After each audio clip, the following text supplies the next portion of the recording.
All right, hello everyone. Today we're going to continue with our electricity discussion. We're going to pick back up on Ohm's Law, which really just is VER. All right, remember V equals IR. All right, so a simple review of this stuff. We have voltage equals current times resistance. All right, now what these things mean is, remember, voltage causes current to flow through a resistor. All right, or to flow through wires, to flow through a light bulb, whatever. We'll talk about what that actually means. All right, but voltage causes current to actually flow through the things. So in a simple problem, a simple Ohm's law problem would be something like you hook up a 50 ohm resistor. So there's your 50. All right, and that could be a light bulb, whatever it is, 50 ohm resistor to a 100-volt battery. All right, and the question would be how much current flows through that resistor, how much current flows through that light bulb. So it's pretty simple, where we would just take the 100, all right, volts, plug it in for V, there's our 50 ohms, and then we just solve for I by using algebra, and you see you're going to get 2 amps or 2A of current through that resistor. All right, that's the simple way of using VER. Now, what does this look like a little bit more in a physics lab? What does it look like in real life? Well, let's talk about that stuff now, all right? So let's start with the voltage part of it, all right? Remember, voltage is an electric potential difference. It's determined by not just the voltage in one spot, but the voltage in two. And we started with these two things, positive voltage and negative voltage. And the difference between those will give us our overall V for invert. All right, but we're not going to use these things. Somebody, runs their electricity in their house with these two charged rods. All right. Now we also talked about the V in VER being a battery. All right, we got the positive and the negative, and the difference between those 2 points gives us our overall voltage. All right, but we're not going to use. We can use these in real life, but for our demonstration on our lesson here, we're not going to use these for several reasons. One, we can't change the voltage. All right, that's already set. And two, these things will run out, all right, and they cost money. So we don't want to use them all the time in our lab. What we're going to use to supply our voltage is this big thing, all right? Now they got a couple like plugins over here, but these two plugins provide our positive and our negative, or our electric potential difference. All right, we hook them up these things, and that gives us our V and VER. And the nice thing is we can turn it on and off, all right? And it's got a knob here. And we can see what our values for the voltage is going to be set to by just adjusting this thing. So that allows us to adjust our V in volts, all right? And that's going to supply our V from VER. That causes the current to move through things. Now, current is going to be moving through wires. We're going to plug these things up, and the current will be going through those wires because this thing is hooked up to a voltage.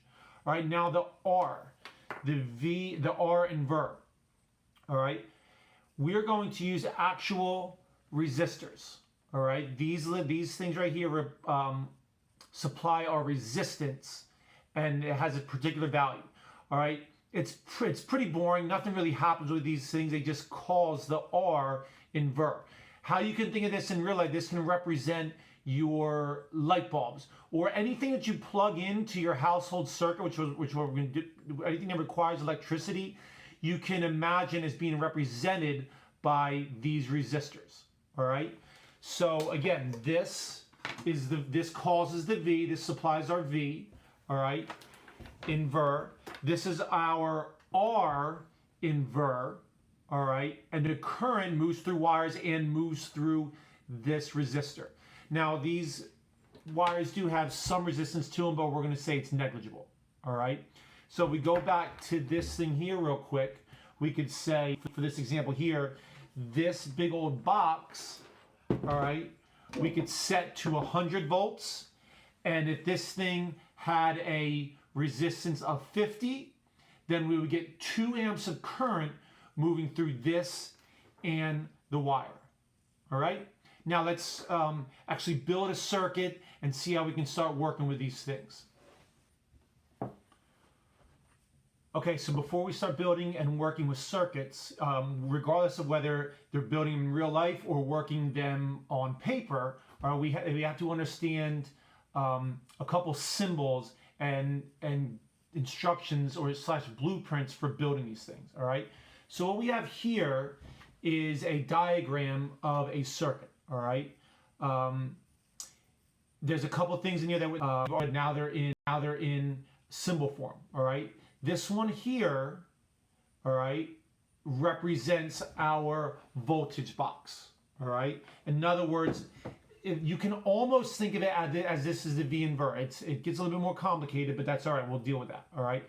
This is all. You can also think of this as your battery. This is your outlets in your house. All right. Now these lines here are just wires. All right. And this symbol up here is our resistor. All right. So what we can see here, we have our voltage box. We have one wire going out, hooking up to a resistor, and then another wire going back down into the voltage box. All right. So that's the diagram. Let's see what that looks like in real life. All right. So let's build this circuit here. Just a reminder, here's our diagram. All right. Now, this is this box, and notice we have one wire coming out. All right, I know it's kind of hard to see here. We're gonna have one wire coming out of this thing. It doesn't matter what color. And then we add that wire follows along to a resistor. All right, there's our wonderful resistor. Notice I had to use alligator clips to hook it up to the wires. And then leaving the resistor, I have another wire, right, that goes back down into this voltage box. And if I turn this thing on, I'll have current that's going to flow through here, and it's terribly exciting. All right. Now, I don't have it plugged in right now because if I turn this thing on, you will see nothing happens. All right. It's just a resistor. If I had a light bulb here, I'd turn this thing on, the light bulb would light up. All right. So let's see what we can do to test to make sure that Ohm's law works for something that's built like this. All right, now to do that, we're going to have to add in a couple things to measure some of our components of Ohm's law. We're going to have to measure the volts, and we're going to have to measure the current to make sure everything's working. All right, the resistance of this is already set. We'll talk about that as we go along. All right, but let's first see a couple different components that we're going to also need to add into this diagram, and that we're going to have to use in our real life circuit here. All right. Okay, so the first thing we're going to add into our circuit is something that's going to measure the current. All right. And what that is called is an ammeter, because it measures the amount of amps going through here. All right. So this symbol looks like this. All right. And you can see that the current would flow through the wire and then flow through the ammeter before it goes into the resistor. All right. So the current's going to be flowing through the ammeter, and then that can measure how much current. What we're going to use for that is this. All right, it's a multimeter, so it can do a whole bunch of things, but we're going to make it an ammeter.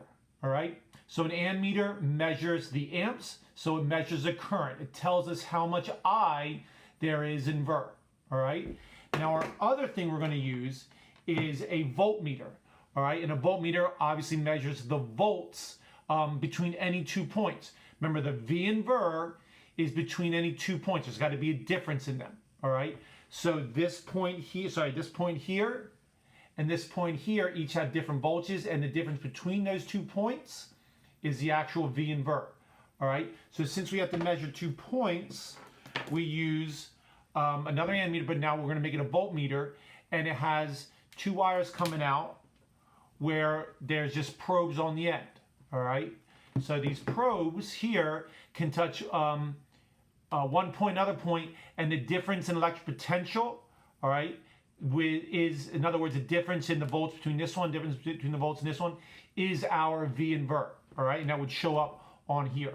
So what it would look like when I build this thing for this diagram, I would take my voltmeter, all right, and I would touch it to that point, or that point to that point. Sorry, that's upside down.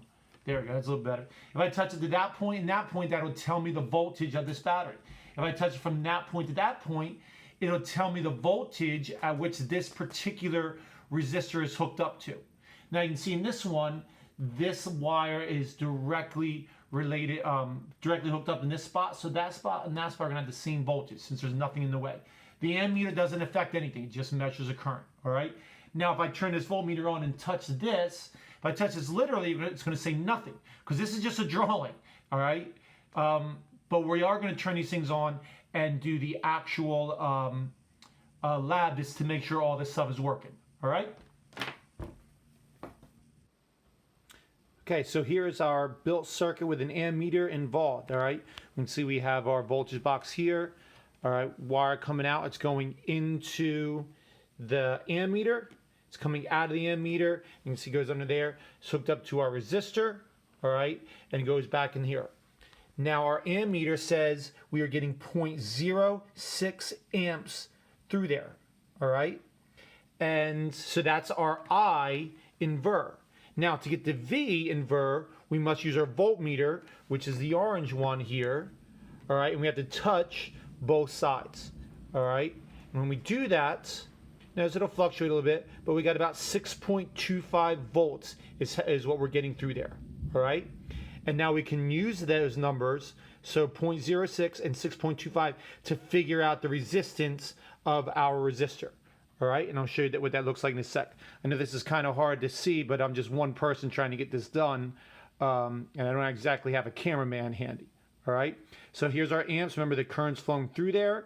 This thing is providing the voltage, and we can measure how much voltage that thing is providing by touching that to each of those two sides. We see it's 6.25 volts. All right. All right, so if we put that little lab into diagram form, essentially looks like this. There is our voltage. Our ammeter measured 0.06 amps, and when we touch the voltmeter to either side to get the voltage across this thing, in other words, what voltage this was hooked up to, it gave us 6.25 volts. All right, that's essentially what we just saw there in real life. So how do we use that? Well, we just go back to Ver, all right? We knew the voltmeter, the voltage was 6.25. We plugged that in for V. We know the current was 0.06 amps. Plug that in for I. And then we can solve for R using algebra. And we see that it's about 104 ohms, which is the actual value of that resistor. I have it listed as 100. So there's a little bit of rounding. These aren't the most accurate instruments, but that's how we use Ver. All right. So the idea is for a simple circuit like this, all right, how you can relate this to your house is this is your outlets in your wall, all right, that you plug in whatever you need to, all right? And whatever you're plugging in is represented by that resistor, all right? And so that resistor gets that voltage, is hooked up to that voltage, and the current will flow through whatever that thing is you plugged in here, all right? If it was a light bulb, all right, the more current going through the light bulb would give you a brighter light bulb. That's essentially how that would work, all right? So we're going to look at a little bit more complex ones, but that's how Ohm's law is applied to basic circuits. And now we know the parts of our circuit. We have our voltage box, we have our wires, we have our ammeter, which measures the amps. We have our resistors, which represents light bulbs or really anything that you want to plug into an outlet in your house. All right, and then we can measure those, how much voltage those things are getting with our voltmeter. All right, so let's see a little bit more complicated applications of circuits, which is what we're dealing with. All right. All right, now we've seen a basic simple circuit, and we saw how Ver applies to that. Let's move on just a little bit. All right. So there's basically, we're going to start adding in multiple resistors into our circuit. It's like having multiple light bulbs or multiple things plugged in your house. How does that all work? Because you don't just have one thing plugged in to your household circuit. All right. So what we're going to do first, and basically there's two ways that you can hook something up into an electrical circuit. All right. We've already done this one, but if we get multiple resistors in there, multiple things hooked up in the circuit, one way you can do that is what we call wiring them in series, which looks like this. All right. Basically, series means only one path for the current to take. All right. We see the current can come out of here. It's going to go through that ammeter. It's going to go through both those things. There's no other path for that to take. All right. So how is our overall circuit affected by wiring something in series? All right. Well, let's take a look. We can build this circuit. all right? Just one resistor with a wire going in another resistor, and then it goes back to the battery. All right, so let's build this and turn it back to our same values as before and see what happened to the current and the voltage and resistance and so on. All right? Okay, so in this circuit, I set the voltage box back to what we had before at about 6.25 volts, all right? And you can see our resistors are wired in series. There's one path. The current goes through this wire, goes through that resistor, goes through that wire, directly into there. There's nowhere else for it to go. Then it goes to our ammeter and back here. And now look at our ammeter. Our ammeter is now 0.03. It was 0.06 before. So what that tells me is when I added these resistance in, the overall current went down. All right, the overall current went down, assuming that the voltage was the same. All right. Now, what we can do is measure our voltage for each resistance and see what happens. All right.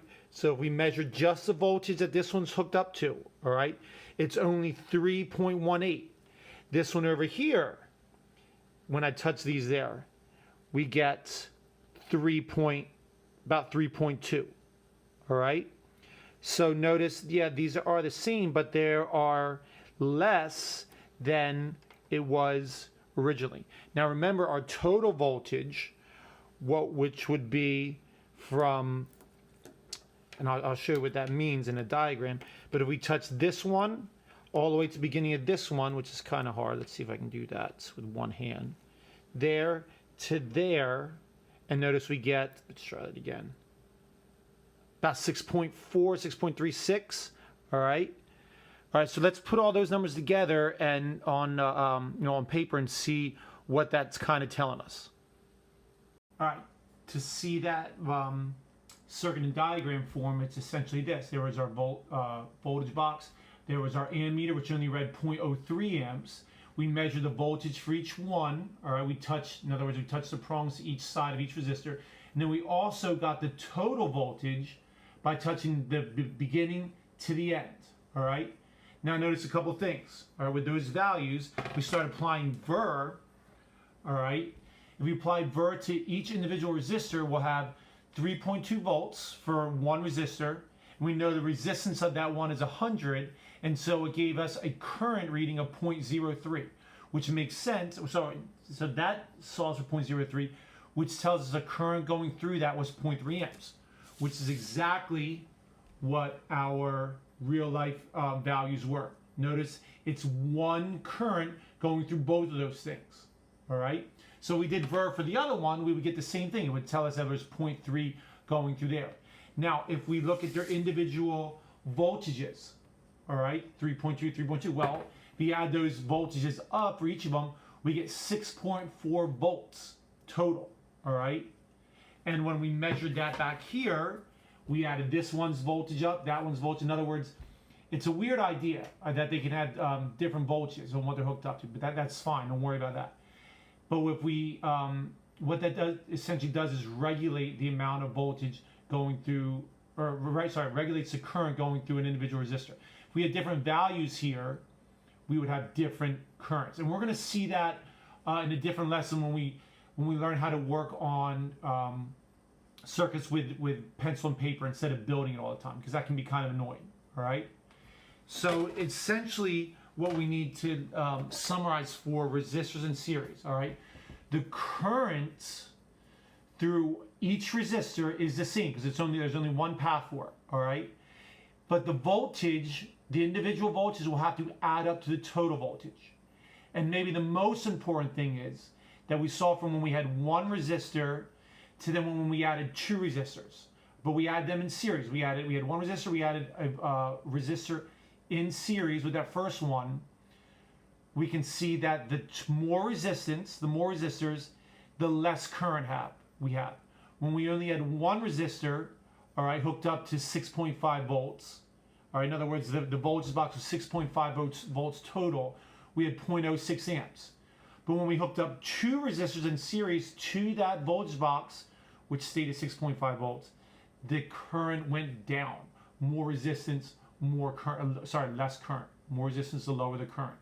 All right? So now let's look at the next way, or the other way, where we can wire these resistors. Okay, so the other way we can add resistors to a circuit is by adding them in parallel. All right, and this is what that diagram looks like. They don't literally have to be drawn parallel, but that's kind of how we describe it, and we'll get into that a little bit later. But notice that essentially the current comes out of the voltage box, right? Goes through an ammeter, so we can measure that. And when it gets here, now the current can decide. Some of the current can go up here through that resistor. Some of the current can go down through that resistor, and then they'll join back over here. All right. Now let's see what that looks like from a building point of view.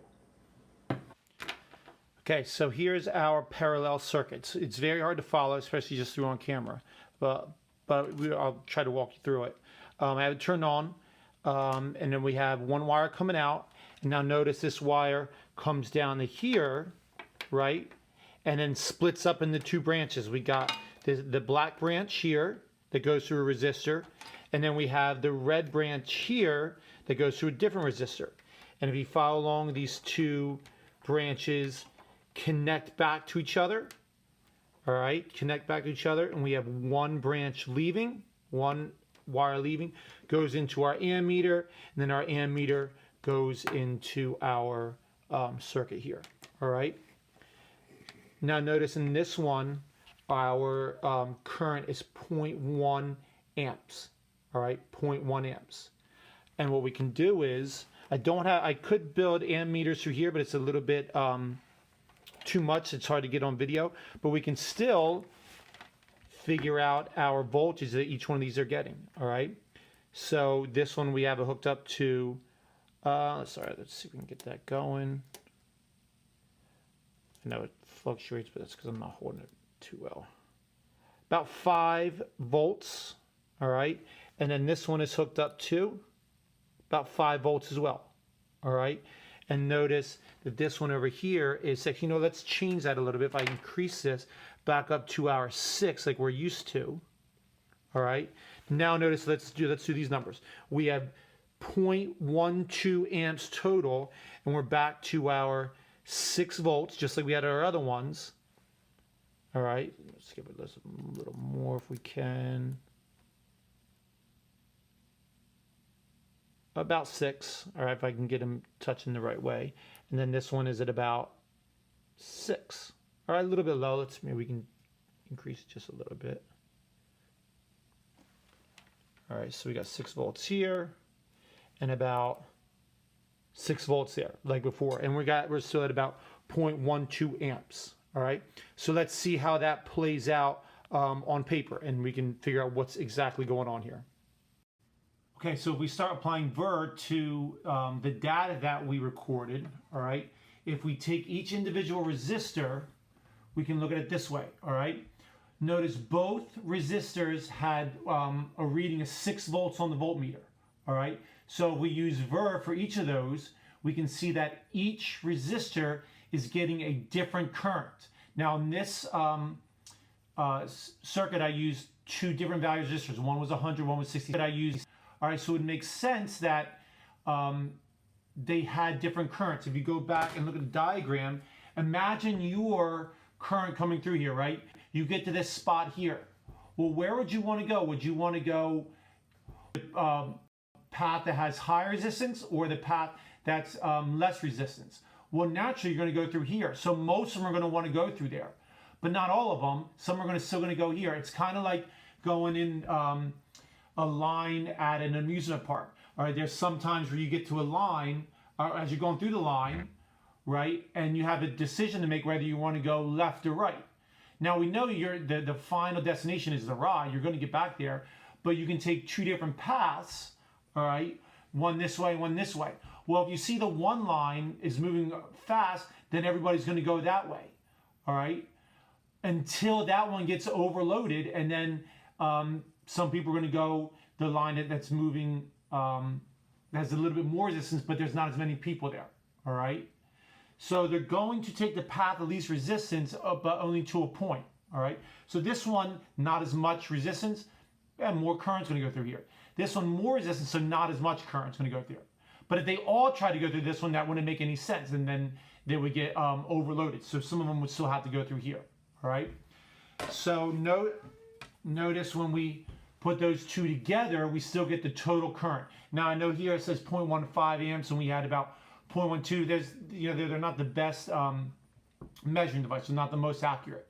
So the idea is that the current splits up, not necessarily equal, depending on resistance, but it comes back to equal the total. All right.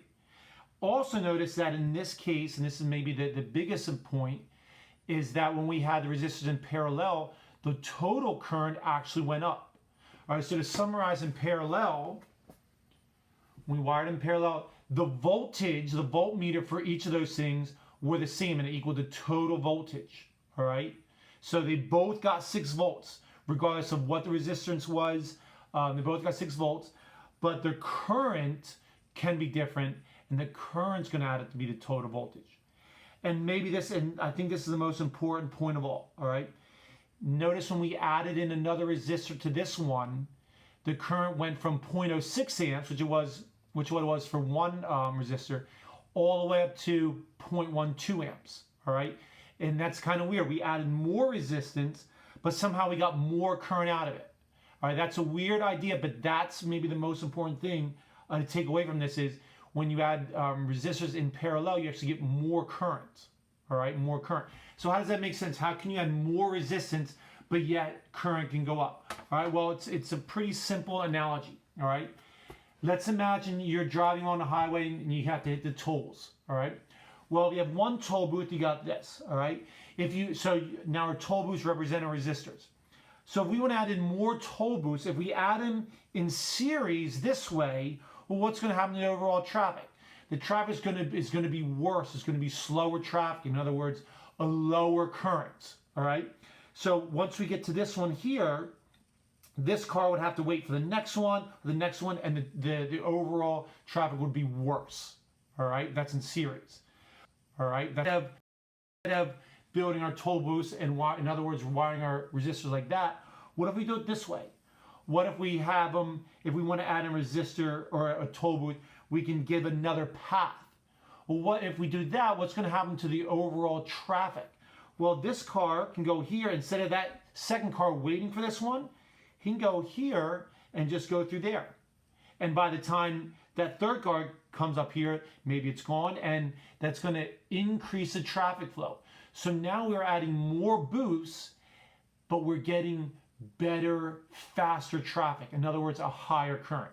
And it works the same way with our electrons, our current in our circuit. All right, so more resistors in series means lower currents, all right, a higher overall resistance. And if we add more resistors in parallel, then we get actually more current. It actually decreases the overall resistance. And we're going to do a different lesson where we kind of see how these numbers work out and how we can apply some equation, a little bit more equations to these circuits. That's a different lesson. This is just to get the overall idea of building basic circuits and starting to get an idea of how like a household circuit is wired, all right? Because you use electricity, you use circuits all the time. You may not even realize it, and this gives us an idea of what's actually going on there, all right? So thanks for watching. I'll see you when I see you.